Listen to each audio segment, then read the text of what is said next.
उसको मिशन के लिए कितनी तकलीफ हो रही है कि घर घर जा रहा है, गली गली जा रहा है। बल्कि अबू जहल कहता है कि एक मर्तबा तो मैंने नबी को ऐसा धुतकारा, ऐसा झड़का कि मुझे यकीन हो गया कि अब दोबारा कभी मोहम्मद मेरे घर पर समझाने नहीं आएगा। देखो बहुत साझेदार समझाओ। अब अबू जहल कहता है कि मैंने ऐसा झिटकारा कि मुझे यकीन हो गया कि अब दोबारा कभी मोहम्मद मेरे घर पर समझाने नहीं आएगा। लेकिन फिर अबू जहल कहता है कि जैसे ही दूसरा दिन निकला और दरवाजे पर खटका हुआ तो मैंने देखा कि मोहम्मद मुस्तफा सल्लल्लाहु अलैहि वसल्लम खड़े हैं और फिर वही दावत लेकर आ गए कि अबू जहल कह दे ला इलाहा इल्लल्लाह, कामयाब हो जाए। अब अल्लाह ये कहता है कि मैं किसी चीज का इरादा करता हूं, कहता हूं हो जाता हो जाएगी, तो अल्लाह ने फिर सारा एकदम समझ गए जा आसान रख दिया था, लेकिन नहीं, अल्लाह ने हक पहुंचाने के लिए, जुल्म से लड़ने के लिए, जालिमों से लड़ने के लिए नबी को मिशन दिया और नबी का भी इम्तिहान लिया। फिर नबी ने उस मिशन के पीछे इतनी जान लड़ाई और लोगों को समझाने के लिए इतना अपने आप को लगाया कि फिर एक मर्तबा तो ऐसा हुआ कि अल्लाह को बकायदा आयत उतारना पड़ी और अल्लाह ने आयत उतारा, ऐ मोहम्मद तेरा काम पहुंचाना है, इतना तू अपने आप में कुड़न और बेचैनी महसूस मत कर, अगर ये तेरी बात नहीं सुन रहे मान ले तो इतना भी तू बेचैन मत कर। अल्लाह ने आयत उतारा कि लअल्लक बाखिउन नफ्सक, कि क्या तू इनकी वजह से अपने आप को हलाक कर देगा। ये जुमला बता रहा है कि नबी कितनी कुड़न के साथ लोगों को समझा रहे हैं। समझ जाओ, कॉलेज में सुबह 10 बजे से लेकर 12 बजे तक बकायदा 1.5-2 घंटा टेबल टॉक, वहां पर मैं बताऊंगा शरीयत के हिसाब से वक़्फ़ किसे कहते हैं, सब बताएंगे कानून पहले क्या था और अभी ये बदमाश सरकार क्या कानून लाना चाहिए, तो हम हिंदुओं से भी मिल रहे। फिर एक प्रोग्राम ऐसा होगा कि औरतों को बुलाया जाएगा, क्योंकि भेना को भी मालूम होना बहुत जरूरी है, नहीं तो भेना धरने में जाती, जैसा भोपाल में हुआ, मीडिया वाले बदमाश आते और मुसलमान औरत से पूछे बहन तुम काय के वास्ते आए है, तो बहन को कुछ चीज मालूम है, नहीं समझा, तो बहन क्या बोल रही 1100 का सिलेंडर हो गया ना, नहीं समझा। तो हम ये प्रोग्राम औरतों में लेकर जा रहे हैं, मर्दों में लेकर जा रहे हैं, है ना, जवानों में लेकर जा रहे हैं। फिर 30 तारीख को अपना याद भी कहा है दामापुरा में, शहीद अब्दुल हमीद चौक में, जहां बड़ी आबादी है, तो वहां पर हम बकायदा स्टेज प्रोग्राम भी ले रहे हैं। वहां के नगर सेवक जो हिंदू भाई है वो भी सब आ रहे हैं। अच्छा, और कमाल की बात आखिरी जुमला सुन लो, अपने लिए खुशी की बात क्या है कि ये हिंदुओं को बहकाने की कोशिश कर रही थी सरकार, लेकिन कमाल की बात आपको सुनो, 238 खासदार में से अपने 17-28 है। अब 238 खासदारों ने आवाज उठाई इस काले कानून के खिलाफ, तो ये खुशी की बात है कि 220 तो वो थे। 135 दुकानों का आज उसकी इनकम से इस शहर के 50 मस्जिद के अइमा और 50 हमारे मौतिन हजरात को मानो वजीफा जाता है। अगर ये इनकम बढ़े तो और वजीफा बढ़ सकता है। तो ऐसी जगह जहां पर इस तरह की कॉम्प्लेक्स बन सकते थे, वहां पर डेवलपर आते थे, वो दुकानें बनाते थे, कॉम्प्लेक्स बनाते थे, और उसकी इनकम से वो डेवलपर तो 2 पैसे कमाता था, लेकिन वक्त को जो प्रॉपर्टी का पैसा आता तो फिर दवाखाने खुल सकते थे, यतीम खाने खुल सकते थे, लागी बहना मुसलमान है उसको जो है तो रकम दी जा सकती थी, बच्चों को स्कॉलरशिप दी जा सकती थी। वो इनकम तो बढ़ा ही नहीं, 11 महीने के ऊपर दुकान दे नहीं सकते। सही बात है भाई, बिट्टू से 11 महीने के ऊपर दे नहीं सकते। अब 11 महीने के लिए तो करोड़ रुपए लगा के आएगा कि डेवलप करने, उसमें अमेंडमेंट करते और जो हरामखोर मुतवल्ली है, करप्टेड मुतवल्ली है, अगर ये बोलते कि हम ऐसे मुतवल्ली जो अल्लाह की प्रॉपर्टी को अपने पेट में डाल रहे हैं, इनको जमीन पे चलने का हक नहीं है, इनको सजाए मौत दी जानी चाहिए, तो हम इनको खुला पेश करते।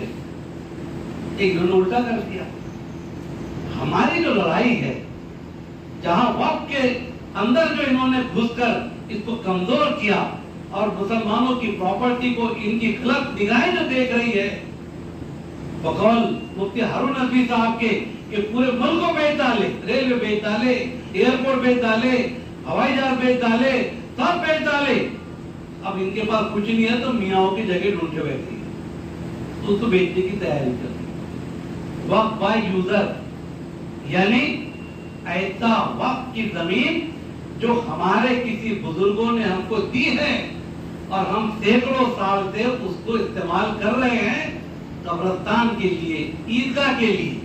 ज्यादा तो कब्रिस्तान का ही मामला है। मस्जिदें तो वक्त बाय यूजर आती ही नहीं, वो तो मस्जिदें बनाई जाती है और उसके निजाम के तहत दी जाती है। लेकिन हमारी 10-10, 20-20, 25-25, 50-50 एकड़ जमीन कब्रिस्तान और ईदगाह के लिए जब दी जा रही है, तो वो उसके कागजात अगर नहीं है तो इन्होंने कहा कि ये जमीन सरकार जमा हो जाएगी।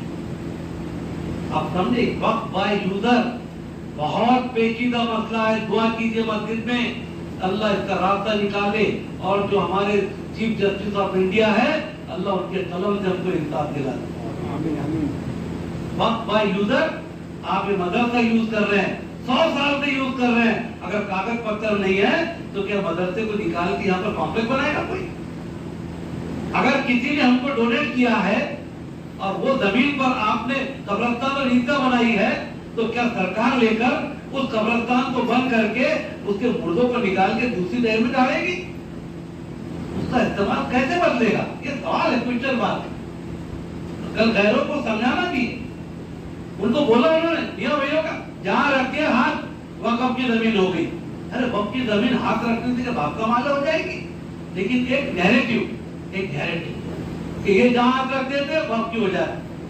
वक्फ की जमीन को अगर 100 साल भी हो गए और अगर उसके कागजात आपके पास में है, तो कई केसेस में मुसलमानों ने जीतकर कोर्ट से, ट्रिब्यूनल से, हाई कोर्ट से, सुप्रीम कोर्ट से उन जमीनों को, प्रॉपर्टी को हासिल किया है। अल्लाह उनकी जिंदगी में बरकत दे। अभी क्या कर दिया उन्होंने? अब अगर आप इतने दिन की लिमिट हो गई, उसके बाद में आप उसको हासिल नहीं कर सकते। क्यों नहीं कर सकते भाई? मिसाल दूं आपको, महारी की जमीन लेते कि जमीन का कौन काम करता है? बोलो, महारी की खरीदते? क्यों नहीं खरीदते? आदिवासी की लेते? क्यों नहीं लेते? 50 साल पहले भी अपने महारी की, आदिवासी की जमीन अगर ली है तो खरीदी होने के बावजूद भी आपको वापस देना पड़ती है, ये कानून है। तो इसी तरह वक्त की जमीन भी 50 साल पहले भी अगर किसने कब्जा किया और किसी ने बेच भी डाला, मुतवल्ली ने नकली कागजात बनाकर, तो उसको वापस करना ये कानून है। आदिवासी भी तो हमारे इस मुल्क के भाई है? महारी की जमीन क्यों नहीं खरीदते हम? इसलिए उसकी खरीदी बिक्री कोई कर नहीं सकता। ये कानून इस मुल्क का उनको इजाजत नहीं देता कि उनकी जमीन खरीदी जाए। तो बेचना भी चाहे तो खरीदी बिक्री नहीं होती। इन्होंने यहाँ पर बहुत बड़ा यूजर के साथ बहुत बड़ा खिलवाड़ किया है।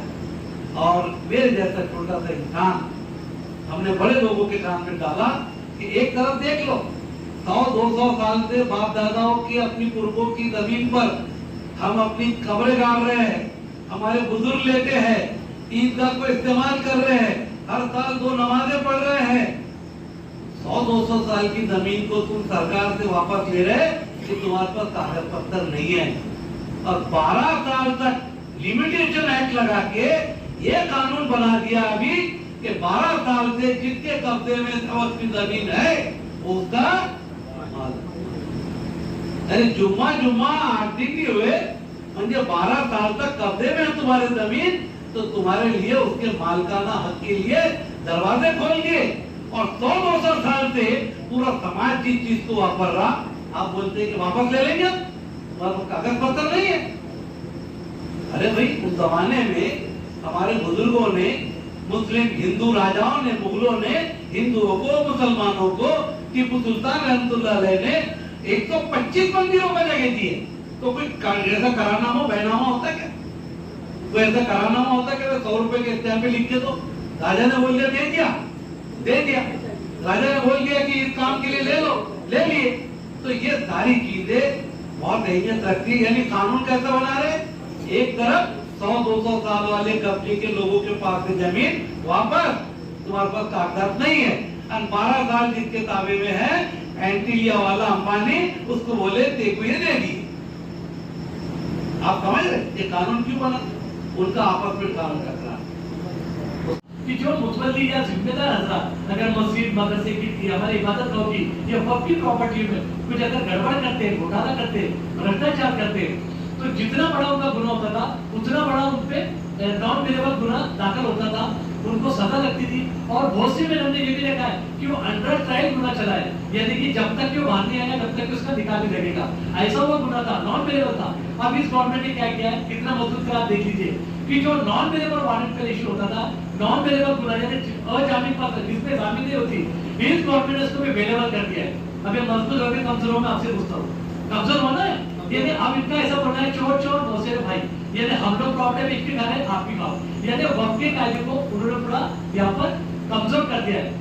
उसी तरह जैसे कि वक्त ट्रिब्यूनल कोर्ट था, यानी जैसा मैंने कोर्ट को अधिकार है वैसा वक्त पे ट्रिब्यूनल चलाने का वहां पर हमारे लोगों को अधिकार दिया गया था। उसकी खासियत ये थी कि जो सीओ होता था उससे लेकर तो आखिर तक यानी A to Z तमाम यहाँ पर मुसलमान लोग हुआ करते थे, मजहब इस्लाम के मानते, क्योंकि संविधान का भी ये कहना है कि तमाम मजहब के मानने वालों को यहाँ पर एक जैसा यहाँ पर हुकूम दिए गए, तो उन्हें अपनी मजहबी और दूसरे जो इदारे हैं, एजुकेशन हो या दूसरे कोई भी हो संस्था, चलाने का अधिकार उन लोगों को है, उनकी सब वो अच्छे से देखेंगे। तो वो चला करता था, उसमें 3 लोग बैठते थे ट्रिब्यूनल में, एक आलिम दीन की पोस्टिंग, यानी आलिम दीन जो मुस्लिम स्कॉलर हुआ करता था, जिसे दीन की शरीयत की पूरी मालूम होती थी, अगर कुछ मसला पेश आए तो वहां पर बैठकर सही फैसला कर सकता था। लेकिन गवर्नमेंट ने अब जो आलिम का जो पोस्ट था उसे अनिवार्य कंपल्सरी हटा दिया है, और उस जगह पर अभी राज्य सरकार द्वारा जो अपॉइंट होगा, जो ज्वाइंट सेक्रेटरी रैंक का अधिकारी, वो वहां पर बैठेगा। अब मैं आप लोगों से पूछता हूँ, आप सब बहुत श्योर लोग हैं कि एक आलिमी दीन की जगह पर अगर गैर मुस्लिम जिसे दीन की मालूम नहीं है, वो कितना बड़ा अधिकार हो, क्या वो हमारे ये मसले हल कर सकता है? दोस्तों नहीं हल कर सकता है, तो ये हमारे साथ जुल्म है। तो पहले जैसा ये कायदा था, ये कायदा वैसे होना चाहिए, बल्कि हमको बोलते इस पे अगर कड़क करना था तो अपने कड़क करना था। जो मुतवल्ली जो ट्रस्टियन गलत काम करते उन्हें और सख्त सजा का अपने प्रावधान करना चाहिए था, वैसा इसमें कहीं भी नहीं हुआ है। इसीलिए हम तमाम लोगों को इसके खिलाफ लड़ना है। आप लोग लड़ेंगे। अब जैसे कि मुफ्ती साहब ने बताया, हमारे पहले जो लोग थे इन्होंने गलती की मानते, लेकिन अब जो चीजें हुई उसको छोड़कर अभी नए सिरे से अभी शुरुआत करना है, यानी जहाँ से जाके वहां से सवेरा, तो हमें इस वक्त कार्य करना है, वरना दोस्तों आने वाली हमारी जो नस्लें वो हमें माफ नहीं करेगी। आज हम लोग लड़ लेंगे, थोड़ी ताकतवर है, अभी आने वाली पीढ़ी, आने वाला दौर और हमारे खिलाफ होगा, हमारे खिलाफ और जहर बोला जाएगा लोगों के दिलों में। तो हमें आज वक्त निकालकर वक्त दिया है, तो हम तमाम लोग मुत्तहिद होकर अल्लाह की रजा के लिए इसलिए लड़े, और अगर लड़ेंगे तो इंशाल्लाह हम कामयाब होंगे। और अभी जैसा कि हमारे जो बड़े लोग हैं अभी आपको जैसी जैसी हिदायत देंगे आप लोग वहां पर वैसा वैसा काम करें, लेकिन काम करते वक्त आप लोग एक चीज का ध्यान रखें कि हम कुछ अगर काम कर रहे हैं कोई भी हो, तो ये काम की नियत साफ होनी चाहिए, हमारा दिल साफ होना चाहिए, और सिर्फ अल्लाह की रजा के होना चाहिए। अभी एक बात बताना चाहता हूँ मैं आगे में, हजरत अमीरुल मोमिनीन हजरत अली करमल्लाहु तआला वक्त का एक वाकया है, दोस्तों सुनिएगा। हजरत अली मैदान जंग में जंग कर रहे थे, उनके सामने बहुत बड़ा पहलवान था जो काफी साहब उससे जंग करने लगे, और जंग करते करते हजरत अली ने उस पर काबू पा लिए, उसके तलवार गिर गई, आपने उसे सीने में लात मार के नीचे गिरा दी और वो आपकी तलवार की जद में आ गया। बस हजरत अली उस शख्स का गला कत्ल करने वाले थे, उस वक्त उसी वक्त उस शख्स ने हजरत अली के चेहरे मुबारक में थूक दिया। हजरत अली अमीरुल मोमिनीन उनके चेहरे मुबारक में थूक दिया। अब होता क्या है, अगर मुझ जैसे काम आदमी हो, फारूक आदमी काम आदमी हो, अब तो जज्बात में आ जाए तो उसकी गर्दन उड़ा देते। लेकिन दोस्तों कुर्बान जाइए हजरत अली के अकीदे के, उनके दिल के, और अल्लाह से उन्हें जो मोहब्बत थी उसके, जो अल्लाह की तरफ फरमान है। सुनिए दोस्तों, हजरत अली फौरन उठ गए और उस शख्स को जिस पर उन्होंने काबू पा लिया था, जिसे वो एक पल में कर सकते थे, उसको छोड़कर वो जाने लगे। वो शख्स बड़ा हैरान हुआ, वो उठा, ए अली तुमने तो मुझ पर काबू पा लिया था और मैंने तुम्हारे चेहरे में थूक दिया, तुम चाहते हो मुझे कत्ल कर सकते थे, फिर तुमने मुझे कत्ल क्यों नहीं किया? तो दोस्तों बबर समान फरमाइएगा हजरत अली का कौल। हजरत अली ने फरमाया कि मैं तुझे अल्लाह की रजा के लिए कत्ल कर रहा था। अली का काम सिर्फ और सिर्फ अल्लाह की रजा हासिल करना है, मजहब इस्लाम और दीन की पता के लिए लड़ना है, और तूने जब मेरे मुंह पे थूका तो उसमें मेरा गुस्सा भी शामिल हो गया था, और मैं अना गुस्से में नहीं, सिर्फ और सिर्फ प्योरली अल्लाह की रजा के लिए करना चाह रहा था। तो दोस्तों, हमारे जितने भी